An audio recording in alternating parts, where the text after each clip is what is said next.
दड़ो वेझो ॻोठ सूमार मीर भर जे रहवासियुनि जो इलाइक़े जे पा असर वॾेरे जी मुबैना ज़ियादतियुनि ख़िलाफ़ पञारी पुल चौक ते एहतजाज कयो वियो आहे। मुतासिरनि ॻोठाणनि मसमात हुस्ना मल्ला, जुमन मल्ला, इब्राहिम मल्ला ऐं ॿियनि जी अॻवानी में इलाइक़े जे पा असर वॾे ख़िलाफ़ एहतजाज कयो वियो। रोड बंदि थियण करे ईंदड़ वेंदड़ ट्रैफ़िक मुअतल थी वई। इन मौक़े ते एहतजाज कंदड़नि मुतासिर इल्ज़ाम हणंदे चयो त अबनि ॾाॾनि खां वठी ज़मीन ते वेठल आहियूं, बा असर वॾेरो ज़मीन ते कब्ज़ो करे ज़बरदस्ती लॾाइण चाहे थो। घर ख़ाली न करण ते औरत मसमान हुस्ना मल्ला खे मारकुट कई वई आहे। जवाबदारनि ख़िलाफ़ कार्रवाई करे इंसाफ़ कयो वञे। जे बैदि SHO दड़ो हाकिम खोसो एहतजाज कंदड़नि सां ॻाल्हियूं करे इंसाफ़ जी ख़ातिरी कराए एहतजाज ख़तमु करायो। होॾां इल्ज़ाम हेठि आयल गनी खॾी पंहिंजे मौक़िफ़ ॾींदे मल्ला बिरादरी जी औरतुनि ऐं मर्दनि जे लॻायल समूरनि इल्ज़ामनि खे बेबुनियाद करार ॾींदे रद्द कयो आहे ऐं चयो आहे त असल मामिलो महाजरनि वारी ज़मीन जो आहे, जंहिं जा हू क़ानूनी तौर ते मालिक आहिनि। असां हिकु भेरो ॿीहर ॿुधाईंदा त दड़ो वेझो ॻोठ सूमार मीर भर जे रहवासियुनि जो इलाइक़े जे बाअसर वॾेरे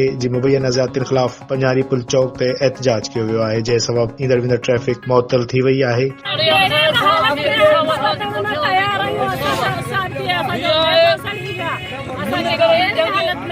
मुल्क जी जंग